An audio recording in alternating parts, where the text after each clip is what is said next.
Saya rasa bahwa memasuki minggu-minggu ini sukacita demi sukacita tetap ada dalam seluruh kehidupan Bapak Ibu semua.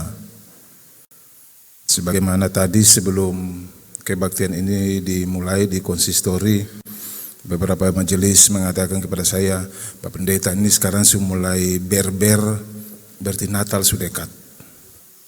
Jadi karena Natal sudah dekat, maka semakin yakin bahwa sukacita itu terus bertambah-tambah dalam kehidupan Bapak Ibu, saudara-saudara jemaat sekalian. Memasuki minggu ketiga di bulan Oktober ini, oleh Gereja Protestan Maluku memberikan tema "Janganlah khawatir akan hidupmu", dengan dasar firman Tuhan dari Matius 6 ayat 25 sampai 34 yang baru saya tadi kita baca. Sebuah pertanyaan bagi Bapak Ibu semua, bagi saudara-saudara jemaat. Apakah Bapak Ibu di sini pernah merasa khawatir? Bapak Ibu pernah merasa khawatir? Siapa di sini yang tidak pernah merasa khawatir? Saya kira sebagai manusia pasti kekhawatiran itu ada. Mengapa kekhawatiran itu selalu ada di dalam hidup manusia? Karena manusia itu diciptakan memang unik dari makhluk ciptaan yang lain. Ia bukan hanya diciptakan sebagai individu, tetapi juga dilengkapi dengan pikiran, dan yang lebih lagi dilengkapi dengan emosi. Oleh karena dilengkapi dengan emosi, maka dalam kehidupan manusia itu berbagai macam emosi itu selalu ada. Entah itu sukacita, entah itu duka cita, susah, senang, sakit, bahagia, termasuk juga dengan rasa khawatir yang selalu ada dalam kehidupan manusia. Apalagi dalam konteks dunia sekarang ini yang semakin hari semakin modern, percepatan informasi yang semakin hari semakin cepat. Di mana-mana orang bisa mengkonsumsi informasi itu dengan secepatnya, baik itu yang positif ataupun juga yang negatif. Kita masih ingat di awal tahun 2023 diumumkan bahwa di tahun ini akan terjadi sebuah resesi ekonomi sebagai akibat dari pandemi COVID yang berlangsung cukup lama. Banyak bangsa-bangsa yang mungkin akan bangkrut. Negara-negara mungkin tidak akan mungkin berkembang dengan baik karena faktor-faktor ekonomi. Belakangan ini juga muncul konflik terjadi di mana-mana di belahan dunia ini. Yang terakhir, konflik tentang Israel dan Palestina yang merembes sampai kepada upaya-upaya dari kelompok-kelompok masyarakat tertentu untuk memperjuangkan, membela negara-negara tertentu. Hari kemarin ya, ada terjadi demonstrasi, dan sebelum demonstrasi itu muncullah selebaran supaya jangan beraktivitas kemana-mana. Selebaran itu sesungguhnya menunjukkan tentang rasa kekhawatiran yang sangat besar, bisa-bisa saja terjadi sesuatu dalam hidup manusia. Apa itu sih khawatir? Kata khawatir itu sebenarnya memiliki sebuah definisi secara umum, adalah kecemasan tentang sesuatu yang akan terjadi di waktu yang akan datang, dan itu belum tentu pasti. Orang cemas tentang masa depan. Orang tua cemas terhadap anak-anak, terhadap perkembangan mereka, terhadap pendidikan mereka, terhadap masa depan yang akan mereka raih. Anak-anak juga cemas terhadap kehidupan yang mereka jalani. Bisakah setelah mereka menyelesaikan pendidikan, mereka bisa memperoleh pekerjaan untuk masa depan? Yang jomblo-jomblo, apalagi di usia jomblonya itu, orang bilang usia matahari semua masuk, mulai cemas kapan nikah. Ada di sini yang begitu ya. Ketika sudah menikah, kira-kira kalau menikah ini suami atau istri sayang keseng. Jangan sampai di tengah jalan ada 02 yang muncul. Kalau sudah menikah, belum punya anak, kapan hamil? Sudah punya anak, laki-laki atau perempuan? Kalau laki-laki nanti besarnya seperti apa, perempuan nanti besarnya sudah seperti apa? Sudah lahir anaknya mau sekolah di mana? Mulai pilih-pilih. Dan seterusnya, dan seterusnya. Menikah khawatir, tidak menikah juga khawatir. Karena itu memang realita yang memang terjadi dalam seluruh kehidupan manusia. Hasil penelitian mengatakan bahwa 90% manusia di dunia ini mengalami yang namanya kekhawatiran, dan dari 90% itu 70% kekhawatiran itu berdampak buruk terhadap hidup manusia. Orang yang hidupnya khawatir belum tentu rekening di tabungannya bertambah kan? Orang yang hidupnya khawatir belum tentu bebas dari penyakit. Orang yang hidupnya khawatir belum tentu membebaskan anak-anaknya yang sudah terjerembab dalam kenistaan. Tetapi yang pasti, orang yang hidupnya khawatir pasti kurang tidur. Yang khawatir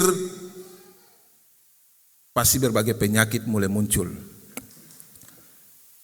Kolesterol naik, asam urat tinggi, tekanan darah semakin hari semakin tinggi, orang semakin stres, lalu stroke dan stop.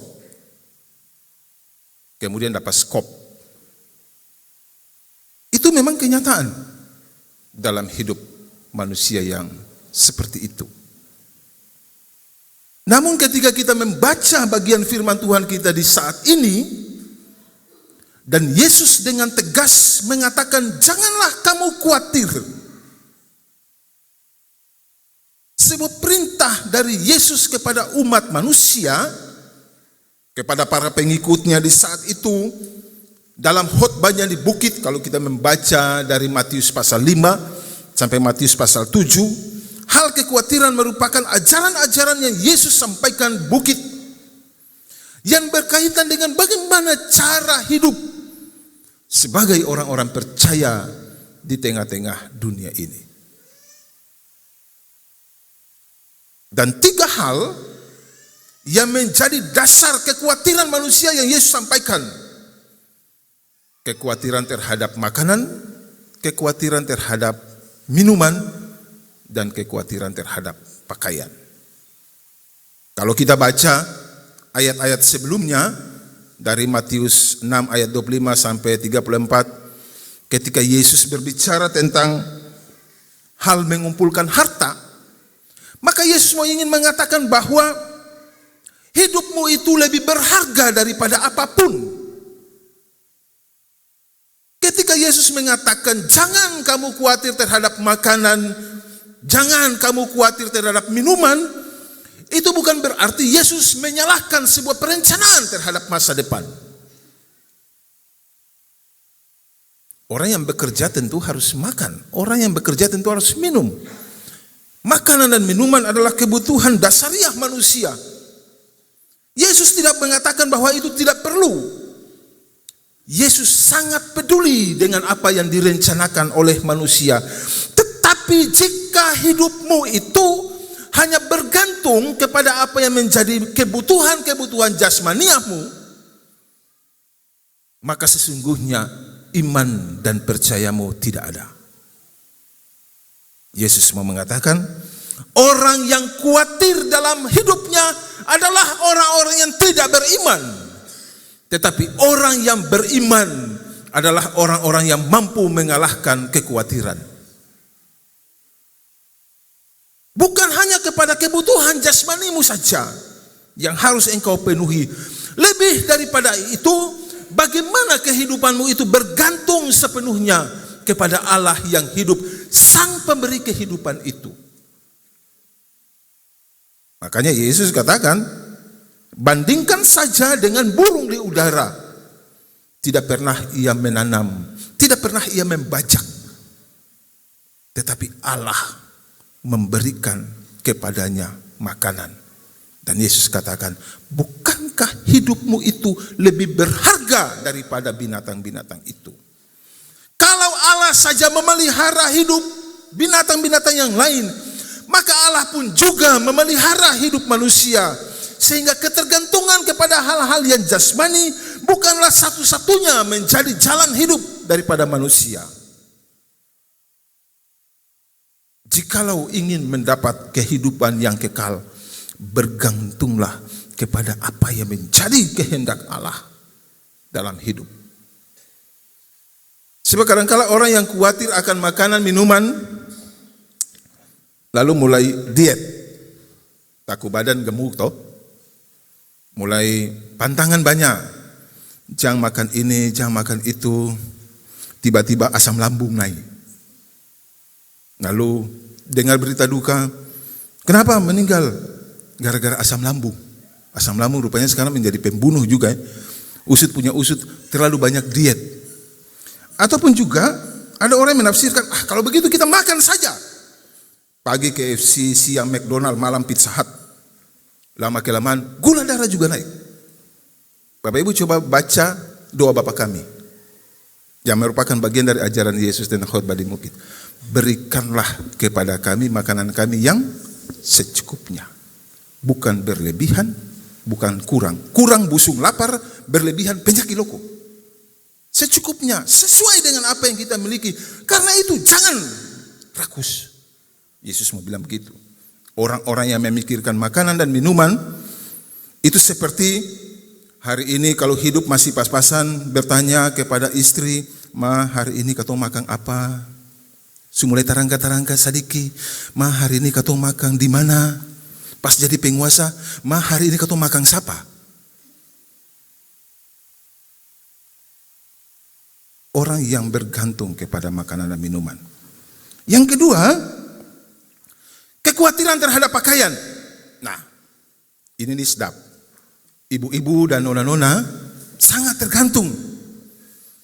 Ya, mandi setengah 8 pagi di hari Minggu, masuk gereja hampir lonceng 3. Mengapa? Buka kas lalu pilih baju mana yang pas. Kalau baju merah berarti sepatu mesti warna apa? Anting-anting warna apa? Galang warna apa? Rantai warna apa? Tas juga mesti warna apa? Tadi majelis jemaat masuk lalu tenteng tas ada yang warna sama-sama. Ya, bagus juga ya. Ada yang modelnya seperti itu. Beberapa yang punya sama-sama rupanya sudah berjanji. Besti-besti itu rupanya. Biasanya yang kapel-kapel itu kalau bukan suami istri, anak-anak pasti besti-besti. Bukan tentang itu. Lalu Yesus mengatakan apa? Bukankah tubuhmu itu lebih berharga daripada pakaian? Bukankah hidupmu itu lebih berharga daripada pakaian? Biasanya yang memperhatikan penampilan takut dicemooh. Masuk gereja, lalu mulai ada bilang ini dia pasti dalam pikirannya kalau beta pakai baju ini pasti ada bilang ini kayaknya masuk dengan kain hordeng, kata plak meja. Kalau beta berjalan sana, dia mulai khawatir kan? Beta baju ini kerong-kerong kah bukan? Tahu ikan kerong-kerong deh, zebra cross. Jadi bukan itu yang Yesus inginkan. Bukan supaya kita itu mau dibully oleh dunia ke apa, tidak. Tubuhmu lebih berguna dalam arti bahwa hidupmu itu dalam hubungannya dengan Allah lebih penting.